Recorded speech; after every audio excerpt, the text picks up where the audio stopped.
Welcome everyone to Spiritus Matinum. We are currently studying the book A Full Life by Joanna de Angelis, written by the medium Divaldo Franco. As we always like to remind everyone, we welcome comments, questions, and each week we study a different chapter.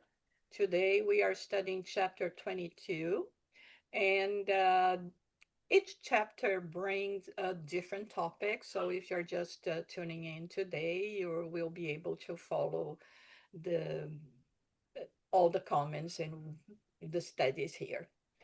So let me start reading chapter 22, Be Loyal.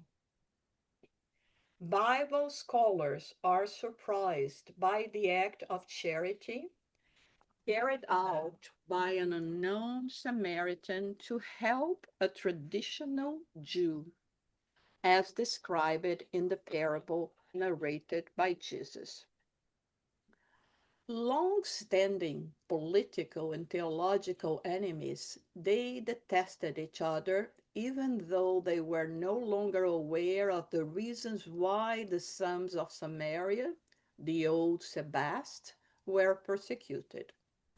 The Samaritans were considered impure because of a past war when the Assyrians invaded Palestine, positioned their arm in Samaria,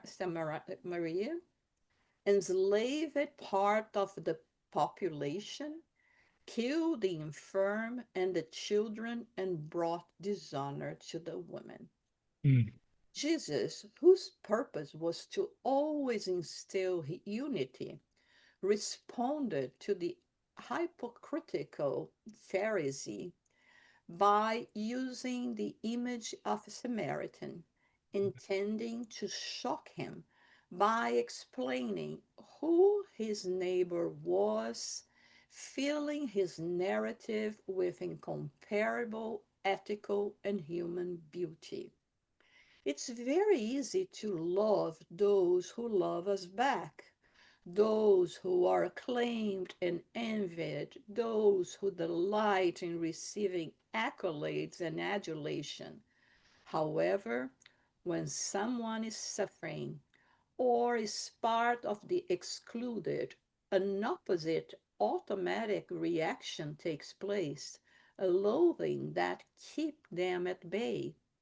Revulsion, derision, and rejection arise as a measure of precaution.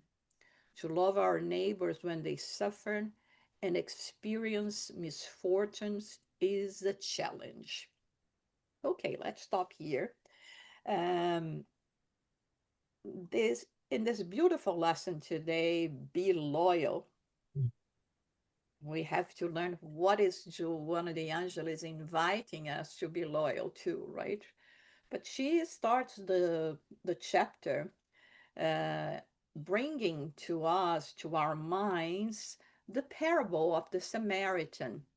If we remember that parable, it was when a Pharisee comes to Jesus, and more in order to, to trick him than actually to learn anything.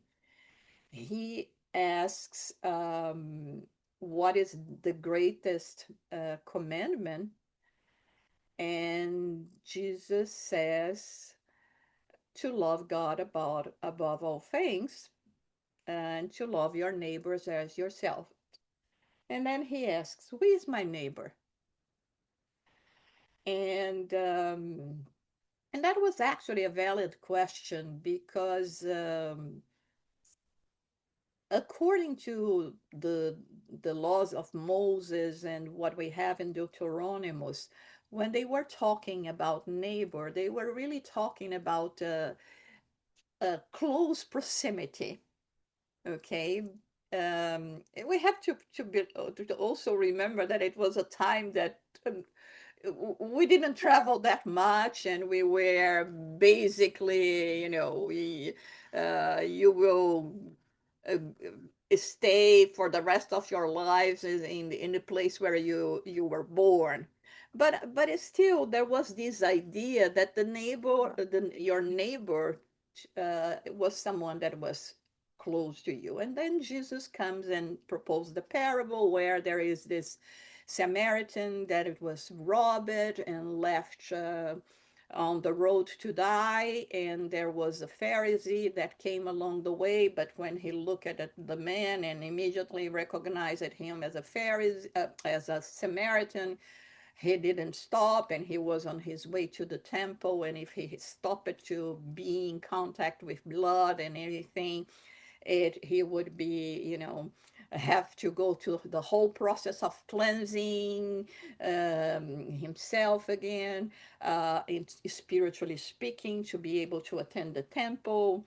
Then a Levite came, and it was the same thing, just left the man there. And then there came a Samaritan and took pity on the man, and tended to him, and took him to an inn, where a shelter, to take shelter, where not only he asked the man to take care of him and he paid for it, but he said that he would come back and pay for all extra expenses that he would have looking after that man.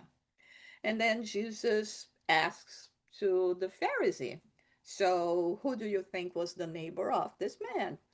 And of course, obviously, there was just one answer, which was uh, the one that took care of him, the Samaritan. And then Jesus said, well, go and do the same. This is your neighbor. And it was shocking, very shocking, because, like Joana de Angelis is explaining here, because of an old war, when they were invaded, there was, especially this area, this region, that, like they say here, they killed everyone, they dishonored the women, and there was, a mixed race, right? The children of these women that started to being born, and there was all this division of, not being a pure blood anymore. And that's what she is talking about here. But you know, the whole thing and the whole message of Jesus is, like she's saying, to bring unity, um, to uh, for us to look more what connects us than actually what is going to be separating us. And she comments how easy it is for us to, to take care, to look after someone that is in need, that is a loved person to us. But when we are talking about someone that, for whatever reason, we may have some animosity or or or prejudice or something like that, we kind of tend to not do anything if we are at our best. Because there are people that still will think about aggravate even more the situation. And so she's explaining here, according to the words of Jesus, then to love our neighbors is, to uh, overlook all of this.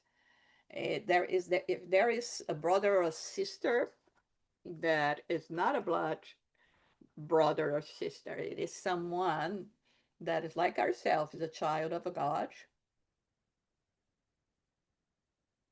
we will not put any other label before this one. Any comment or question? Not easy. It's not easy. Then when we look at others, not part of our group of relationship, and we can see so many mistakes follow the law, things like things, to have this kind of open heart and help this person. Then mass, and I'm able to do is to pray and ask for any kind of protection. And it's also a selfish because I transfer the responsibility for others, right? When I pray for someone help or God help this person. And I need Yeah. more, more enlightened in my life to be this kind of person. Yeah. It's still so difficult. It is. But I mean, that's like I always say, the more we open ourselves to it, even if it is by trying to learn the theory, it's going to be easier for us to put in practice.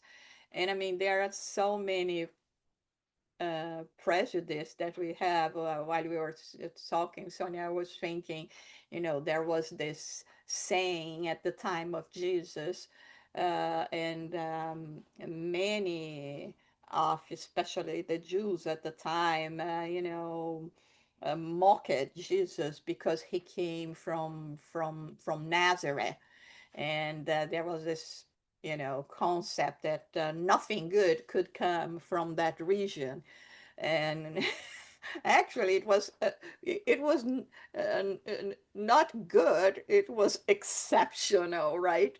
And sometimes, and like this, in this case here, like the Samaritan, when she is mentioning, we go first and label, and once we do that, it becomes very difficult for us to act with a good purpose if we are looking for the things that are going to be detrimental to this or that community or person or whatever. Let me read a little bit more. We often look for reasons to dislike them even more, and when we throw angry mental darts at them, and then we throw. Yeah.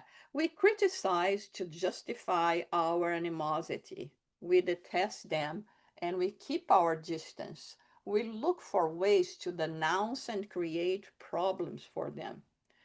The Samaritan who assisted the Jew attacked on the road from Jerusalem to Jericho knew the Torah and respected it, just like he respected the texts in the sanctuary of, of Mount Gerizim, because they were not allowed in the temple of Jerusalem. That was, for the Jews, Pharisees. They they worshipped in the Mount Sinai, and for the Samaritans, there was this a different mount, Gerizim. The Respecto book contained a careful recommendation about assisting others, those who were suffering or experiencing hardships, lending a helping hand to those in need. There was no mention of exclusivity. It was a general recommendation because we all are God's children.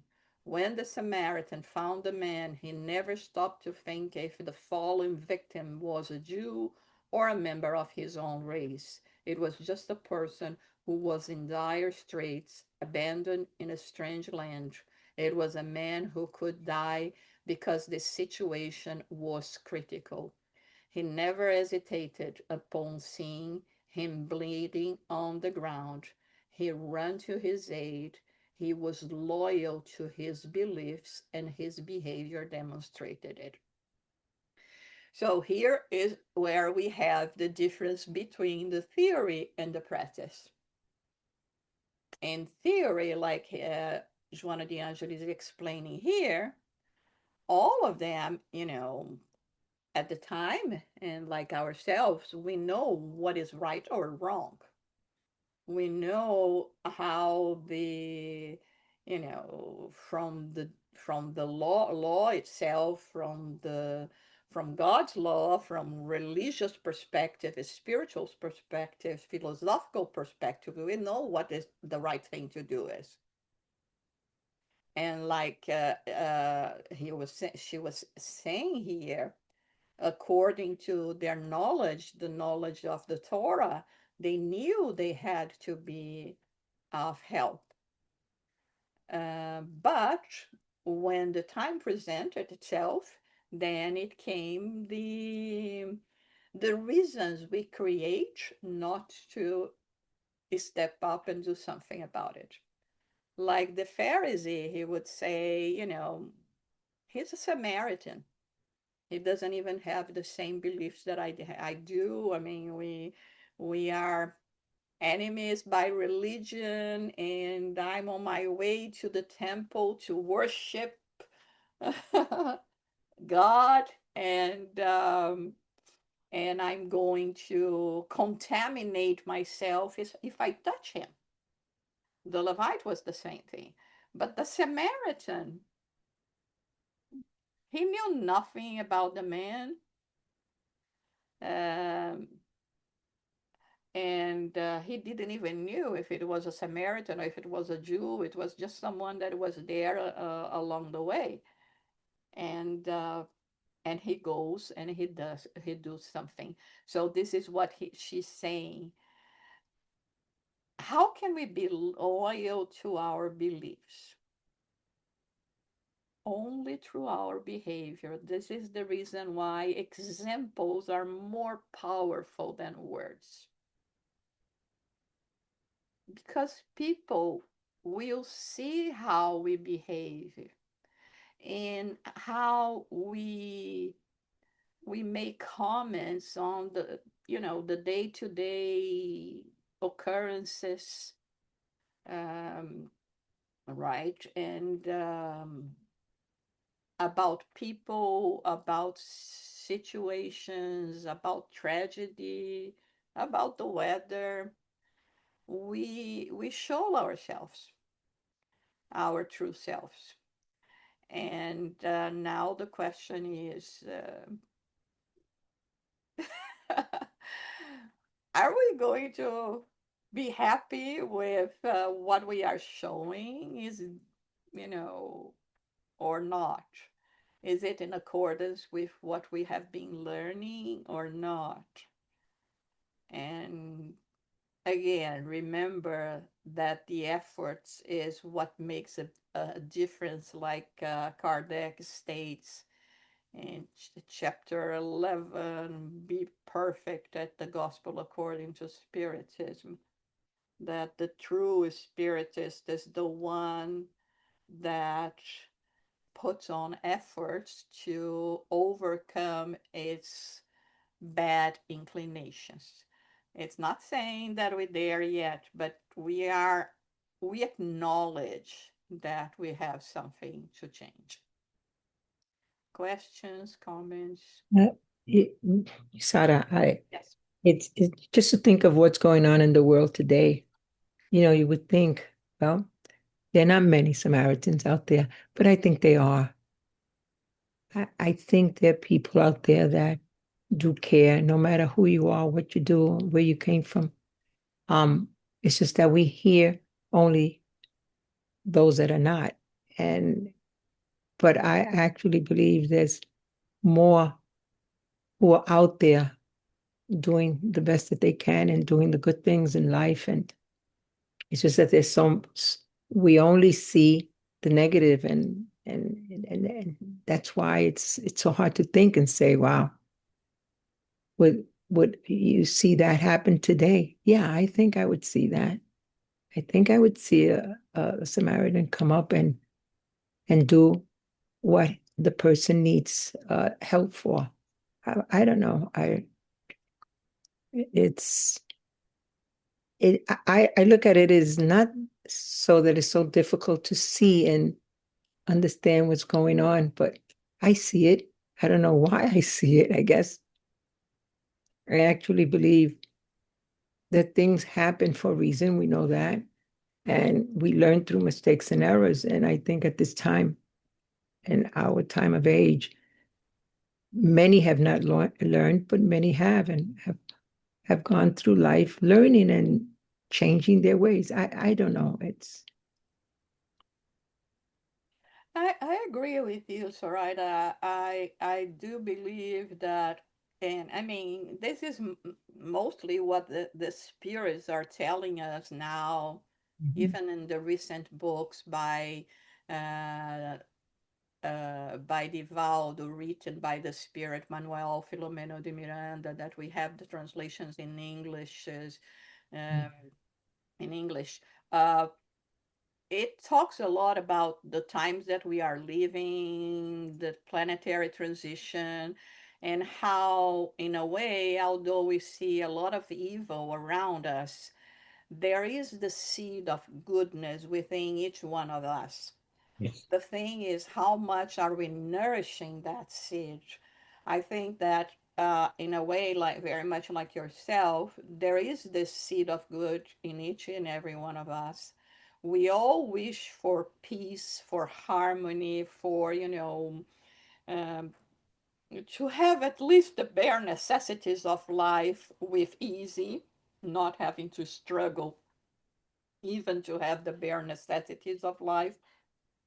But the thing is,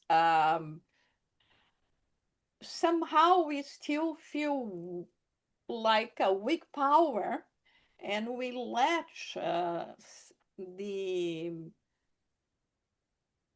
the strength that is not always very well guided of others dominate us and makes us afraid.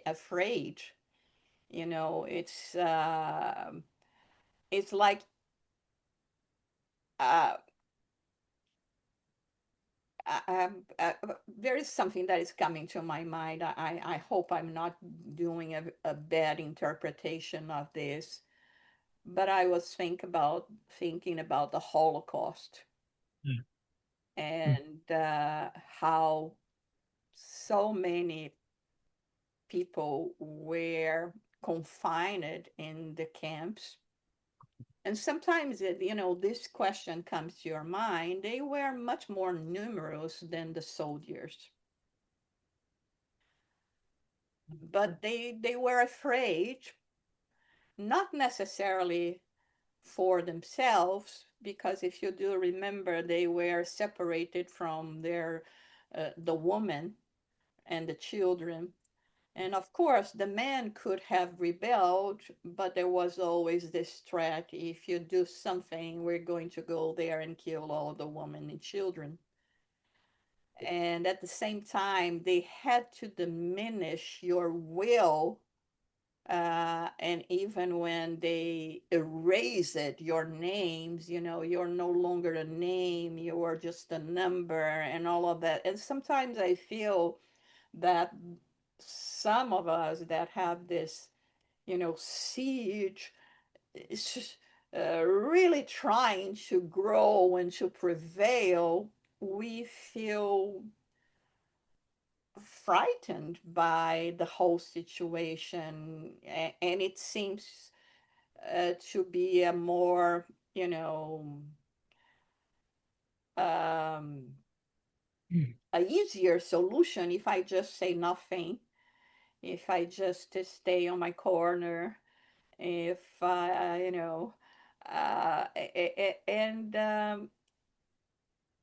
this is going to be changed and is changing, each new generation, how the young people are, uh, they they have this braveness, right? We all have this braveness because we don't fear the danger that much when we are young, but when we become more adults, we start, thinking too much, and we just don't let um we just let the dream, and sometimes the ideals die but it is there. That is the reason why,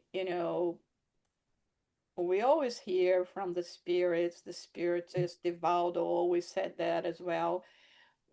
We just need a certain number of good people, um, strategically located in Yeah.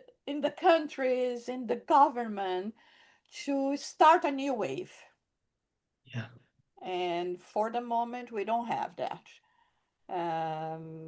But we have also something that is showing us clearly we have to think about our future. If I'm not doing anything for my present, I have to think about my future.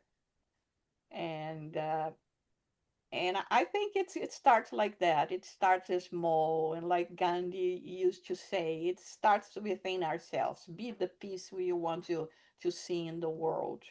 So that's the reason why this be loyal and don't be afraid to act on your principles, on your beliefs. It's so important because it becomes the example to others. Remember that you know I don't know if that was a campaign, and it's something that we always say, the pay forward, right? I do something good for Sonia. Sonia is going to do something good for you. You're going to do something good. So Mm. it multiplies.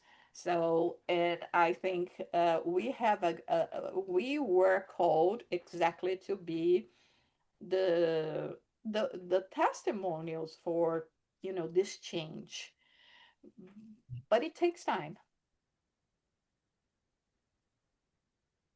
Yes. It takes time. So never hesitate to help. Do not deliberate on what to do Mm. or not to do, because while you are pondering it, your charitable impulse loses traction and the opportunity is lost. Mm. Be loyal to the truth in all circumstances and always pay attention to the duty of helping your neighbor. The issue of loyalty is directly related to the character of each individual and his or her observance of ethical values. It is not just about being by someone's side when something goes wrong, but remaining morally and behaviorally strong in adverse conditions. When you realize that your neighbor is someone in need just like you, when you realize that someone else's peace is light in your own pathway, when you understand that you are not as self sufficient as you think, you will replace the I with the we, extending your hand to help even those who resist your aid. Physical existence makes sense only when its purpose is to create harmony for everyone. Your neighbor is you in a different emotional or circumstantial dimension, and the turmoil that affects the masses, however, loyalty emerges wounded and mutilated, shackled by power and monetary gain. There is a subtle form of loyalty, practically imperceptible, except in passionate and fanatical religious individuals. It is, however, pathological, not leading to social unity as it wears out relationships. You say that this attitude is hostile to your religious beliefs. However, your behavior and your religious convictions must be coherent. Behavior and beliefs cannot be divorced from one another. Jesus' doctrines teach us to be loyal to our faith, to have our moral behavior be in line with our beliefs and actions. It is devoid of feelings of ownership, of domination over the other, We doubt the divergences of jealousy whose sickness reaches states of hallucination. So,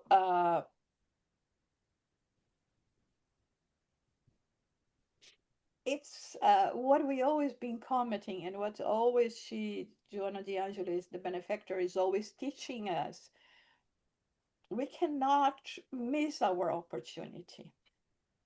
Each time, each day that we have, it presents to us with so many opportunities to do something good, to help, to be of assistance, to realign ourselves, to meditate about ourselves, because sometimes, it is about working in yourself as well. It is about looking at yourself truly, and realizing where you need to be working in order to become a better person. And it's starting, like she says here, by not being so selfish, not thinking about just the self, just me, just the ego, right? Just it's all about me, I. It's no longer that. It's about the we, because like we always say, the whole construction of goodness and peace and everything that we wish for good for ourselves and for the world, it's interconnected. It depends on one of us. We have a saying in Brazil, actually, that when one person uh, doesn't want to fight, you will not see a dispute between two people, right? It's just a matter, like Sonia was saying the other day, just close your eyes and shut your mouth as well, don't engage. And what I'm trying to say with that today is the following: we are always going to be tested. There is always going to be, those things that will come our way that we will say, oh my God, I couldn't keep my mouth shut. Right? So, uh, and this is where the more we analyze ourselves, the more we analyze what triggers us in the direction of, negative emotions, the more we will be capable of being loyal to our beliefs. And our beliefs at this point, what is our belief? Is exactly what Jesus says: love the Creator above all things, and love uh, your neighbor as yourself. And we don't even love ourselves that much. So we have to love ourselves. The word is love. Love truly meaning accepting. I understand I'm still a child. I cannot behave. I cannot behave as an adult. We are like children, or tops teenager, maybe more like children, spiritually speaking. One day I'm going to be an adult. I'm going to be a grown up spirit. I'm not there yet. I'm on my way to do that. But there is, the building. And in this way, uh, you know, uh, even when we think about divisions because of religions, ethnicities, or whatever we want to put here, to mention here, it doesn't make any sense, especially when we think about reincarnation, because we are going to be reincarnating, even exposed to different religions, to different peoples, to different countries, to different languages, exactly because we have to learn to love one another. And and this is this idea that only my truth is the truth is not true. right? Uh, we're not there yet. Yes. So yeah. Yes, my question is about people who kill each other, who kill others, harbor others. Then it's not someone, for me, in my mind, if I help this person, it's like to support the evil and transform this to growing up. It's a different situation when Joanna de Angelis explained about different religions or different, what do you believe it's true, or situation like how many, where you live, or something like this. But the people strong wrong in their behavior, and then this kind of group of person, I know if they have the opportunity to transform themselves. But for me, it's too much. I'm not able to help this group of people. But for example, my sister is a lawyer, and her specialist is criminal. And in the way she she helped this kind of group Mm-hmm. for rehabilitation. Rehabilitation. Yes, rehabilitation. Then I think it's important to give the opportunity for them. But in my mind, I don't know. I'm not able. I'm not put my feelings like, oh, well done. Then no, not bad feelings in this way. Then a bad energy for them. But I always think, oh, poor guy, then have no opportunity or starvation, and then any kind of excuse for them, but not able to help them. Then clarify my mind, then, because it's like it's so different the way I think, moral speaking, the morality. Then for me, my mind is like support the evil, and then it's a mistake. I Mm-hmm. don't know. Sonia, if I let me see if I understood well. The the issue here is uh, thinking about giving support in terms of rehabilitation to people that are already criminals, and um, the one thing that came to my mind is that there are evils in this world that it's not because we do not see or are not so clear that they are not worse than a criminal. I will mention briefly a passage uh, from one of the books from Chico Xavier, the Spirit Umberto de Campos talks about the spiritist conscience, and it reports, um, Allan Kardec had a dream, and I'm going to tell it very briefly, okay? Because otherwise we wouldn't be able to finish here today.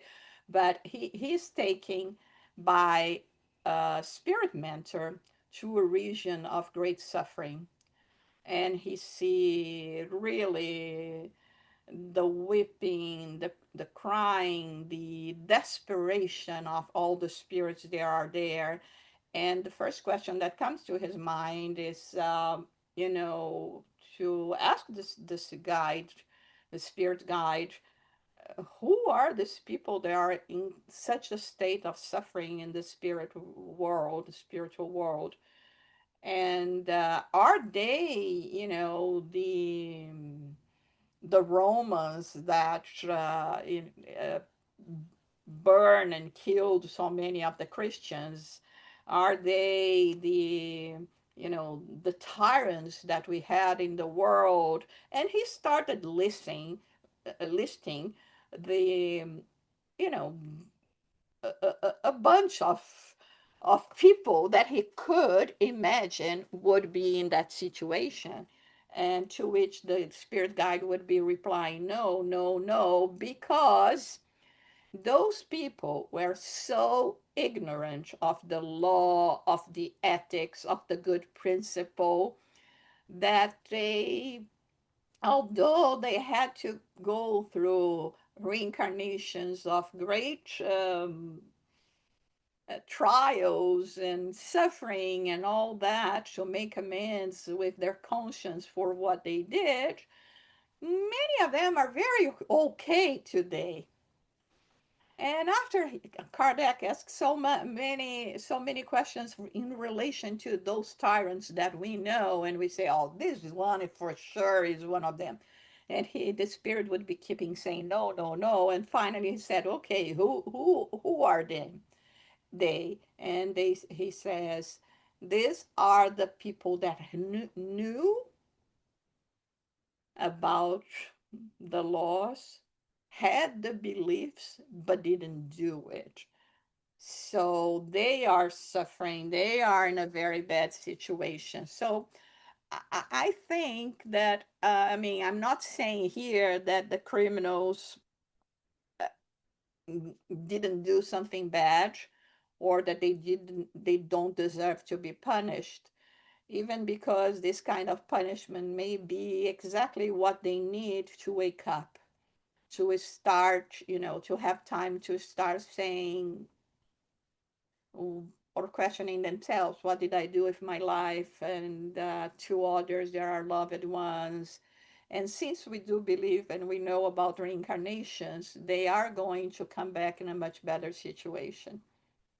And and you see, I just remember about a Jewish educator. I don't remember his name. He was at the time of the war, and he had like he was in charge of an orphanage, a Jewish one and a Catholic one as well. And the story says that there was one kid there that was very aggressive, that would bite his colleagues every day, so many times, and then he had to call this boy to his office, and he said, "Let's make an agreement. This week, you are only going to bite your colleagues twice." I thought that was so pedagogical, so important, because we cannot come to a person that has a certain attitude and habit and say, "From now on, you're never going to eat sweets anymore." Okay? Or something else. So he came with a very realistic purpose to reach the goal. And I think this is what we have to see. So many of us are having experiences that represent true wake up calls for us.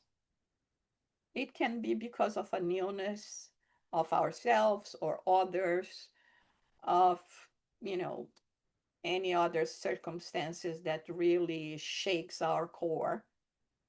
Uh, we have to take advantage of them. And in this sense, Sonia, you are not obliged to go against something that for you right now it's more difficult. There are other fields that you can go and make your contribution in terms of goodness. uh, you don't have to expose yourself to something that for the moment you still cannot accept or understand that much. Okay, so let's read a little more. um, Jesus, his teachings, Jesus' teachings are gentle and tender, enveloping and communicative, enriching the person or the ideal they love with harmony, which dispenses with adulation and knows how to offer support or correction in a loving manner. It does not condone error, and it does not lose confidence in the worst situations. It is the kind of loyalty that remains silent when it should and offers good suggestions when invited to speak. The tree produces according to its nature and constitution, and therefore it's known by its fruit. That is how the life of a Christian Spiritist should be, loyal to its philosophical doctrine, which is found in the codification compiled by Allan Kardec, by carrying inside you, alongside your belief in immortality, the teachings of the Christ. You will triumph, loyal to the truth and to yourself. How could Jerusalem have become a hell of cruelty, hatred, and aberrations after Sunday it had received with palms and hymns when Jesus entered through its gates with his followers? How is it that no one rose in his defense, considering the huge number of people he had helped during his public acts? He never concealed his mission. He announced it numerous times to everyone around him. How is it that Barabbas, a thief and assassin, was chosen while the people demanded Jesus' crucifixion instead? In that terrible night, filled with expectations and untold suffering, amid the torches and the pushing and shoving of the soldiers, Jesus asked it, even though he already knew the answer. Who are you looking for? Jesus of Nazareth, they replied angrily, and then, without embellishment or concealment, every word one heard the firm and clear answer, I am he. Uh, wow, the way that she finishes this uh, by saying, even when we know that our position may be compromised, we should be true to our values. We don't need to go there and confront and threaten or, call into a dispute. But when it is time to act, we are going to act according to our principles. It's like Mother Teresa said. She went there to the pile of garbage, enveloped the man that was there dying in a state of putrefaction already. He died in her arms, and the reporter told her, I wouldn't do that for $1 million. And she said, neither would I, just for love. I mean, he was there, the reporter, kind of, questioning her morals, her values. And she just did not hesitate and saying, there is someone that needs my help and I can do something about it. She overlooked the garbage around. She overlooked the whole scene. She just focused on the need of the moment. And I think this is what we have to do as well, um, as much as possible, because of course we cannot meddle in other people's affair. right? There are limits, but there are situations that present themselves to us that we can do something about it, and then we should. Uh, at least we should try not to be contaminated by the circumstances, not to be another mind screaming with rage or against um, a certain way of living or things that we do not understand. And remember that very much like us, everyone goes in, is marching in baby steps. And we may be a, ahead of some people, but maybe not so much, not as much as we think. This is why also she mentions here, at the spur of the moment, you will show your true nature as well, right? Like, this man that did not hesitate to just go and help the Samaritan. Any question or comment?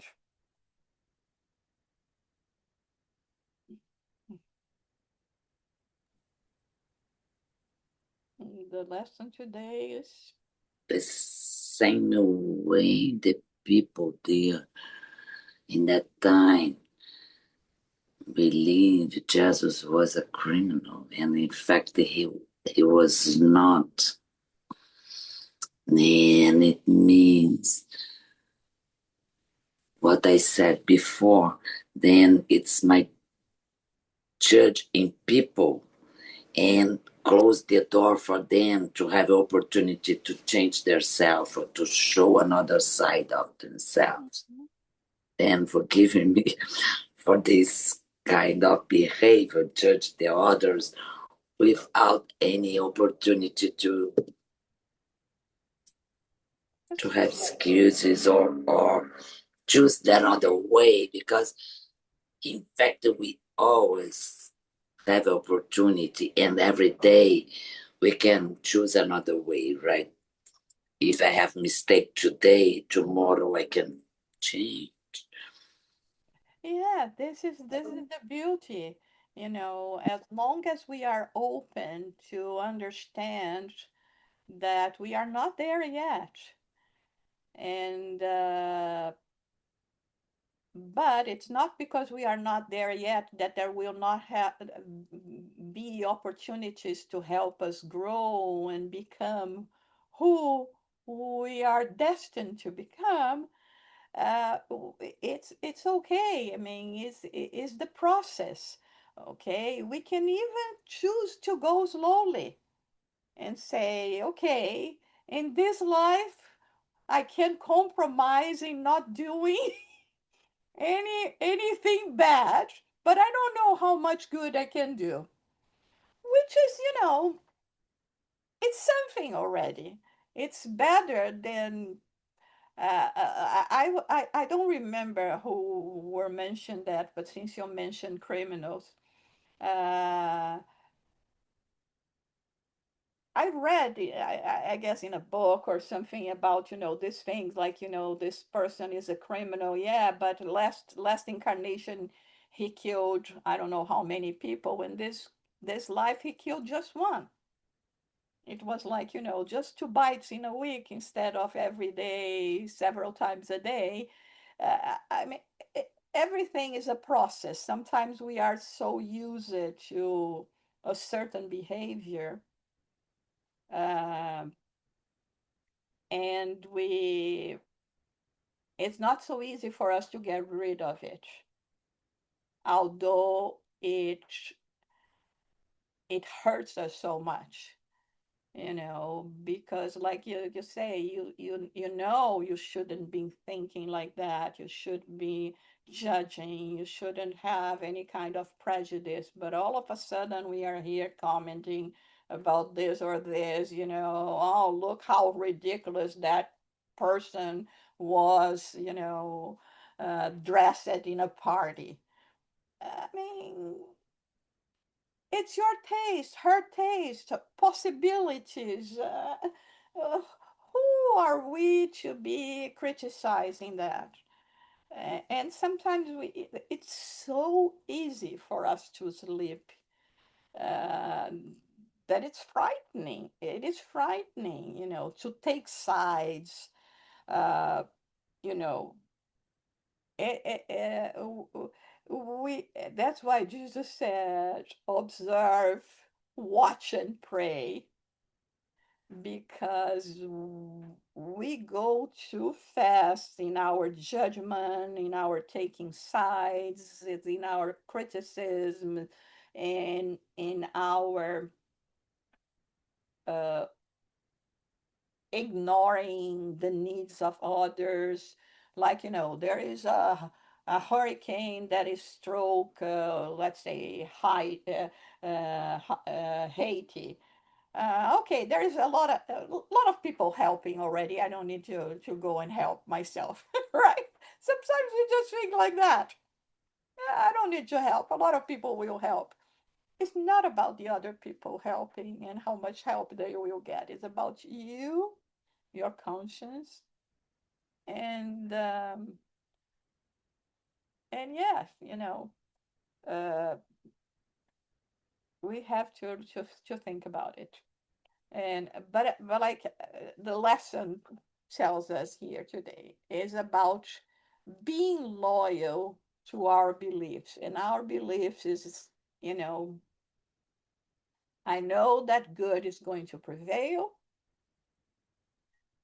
and I want to be at the side of good. So I will do whatever I can. I'll put my efforts in trying to become a better person.